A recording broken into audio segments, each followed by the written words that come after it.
Kenapa Nabi Musa mau bertamu? Karena beliau pengen tahu kuncinya apa. Kok bisa pemuda ini menjadi tetangganya Nabi Musa?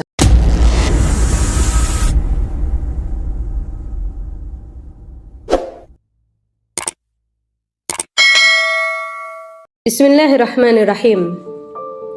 Suatu hari Nabi Musa ketika berjumpa dengan Allah Subhanahu wa taala, Nabi Musa bertanya kepada Allah, "Ya Allah, siapakah yang akan menjadi tetanggaku nanti di surga?"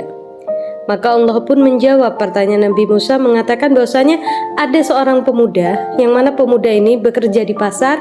Dia sebagai seorang penjual daging di sebuah kota. Kemudian Nabi Musa pun ketika mengetahui info seperti itu dari Allah Subhanahu wa taala, beliau penasaran siapa yang bakal menjadi tetangganya Nabi Musa. Hingga Nabi Musa pun datang ke kota yang disebutkan oleh Allah Subhanahu wa taala dan mencari pemuda yang disifatkan oleh Allah Subhanahu wa taala. Hingga bertemulah dengan si pemuda penjual daging. Nabi Musa mengamati pemuda tersebut dari kejauhan. Tidak ada sesuatu yang aneh, tidak ada sesuatu yang luar biasa yang dilihat oleh Nabi Musa. Ya biasa-biasa saja seperti penjual daging pada umumnya.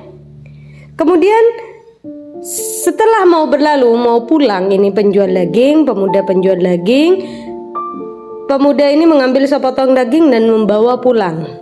Nabi Musa melihat hal itu, Nabi Musa pun menghampiri si pemuda ini. "Wahai pemuda, bersediakah engkau menerima tamu?" kata Nabi Musa.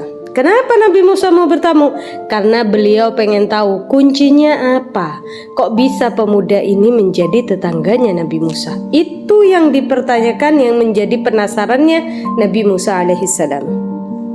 Kemudian pemuda penjual daging pun mengatakan, "Oh ya, silahkan kalau mau bertamu ke rumah saya." Si pemuda ini pun tidak tahu bahwasanya yang berada di hadapannya adalah Nabi Musa alaihissalam. Singkat cerita, Nabi Musa pun mengikuti pemuda penjual daging itu pulang ke rumahnya. Singkat cerita, pemuda ini pun memasak daging yang tadi dibawa pulang ke rumahnya. Ketika selesai memasak, kemudian pemuda ini mengeluarkan seorang wanita tua dari kamarnya. Tidak berhenti di situ, wanita tua ini disuapi makan oleh si pemuda tadi sampai kenyang.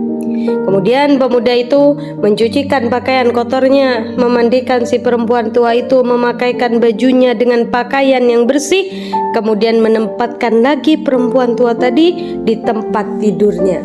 Setelah pemuda penjual daging itu selesai merawat perempuan tadi, perempuan yang sudah tua dan lemah tadi, Nabi Musa ini mendengar perempuan tua tadi berdoa kepada Allah Subhanahu wa taala dengan doa, "Ya Allah, ya Tuhanku, tempatkanlah anakku di sampingnya Nabi Musa.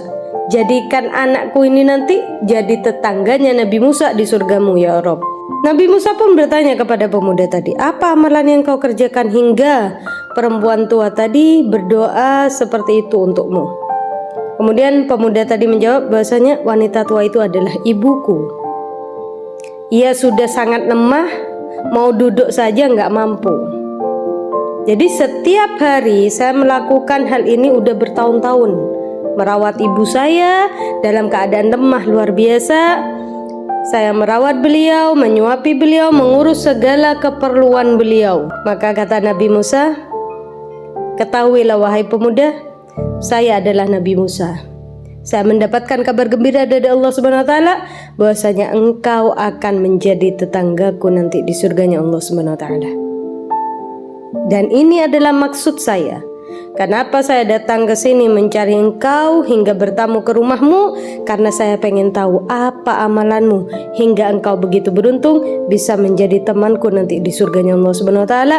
Tiada lain karena baktimu kepada ibumu." Tidak ada kata sia-sia berbakti kepada orang tua kita. Bagaimanapun keadaan mereka, kita sebagai anak wajib berbakti kepada mereka, melayani mereka, merawat mereka. Terlebih lagi di saat mereka sudah dalam keadaan usia yang sudah tua renta, dalam keadaan badan yang sudah lemah. Di saat itu peranan yang sangat penting bagi kita untuk bisa merawat mereka dengan sebaik-baiknya. Disitulah tempat berbaktinya kita dengan sebaik-baiknya. Jangan pernah menyakiti hati orang tua kita kalau kita ingin bahagia fid dunya wal akhirah. Walaupun kita tidak pernah mendengar apa yang didoakan oleh orang tua kita untuk kita, apa yang dipanjatkan doa ibu kita, apa yang dipanjatkan doa oleh ayah kita, walaupun kita tidak mendengar apa yang mereka doakan, ridho mereka akan mengantarkan kita kepada ridhonya Allah dan akan membuat kita sukses dunia wal akhirah, bahagia dunia wal akhirah.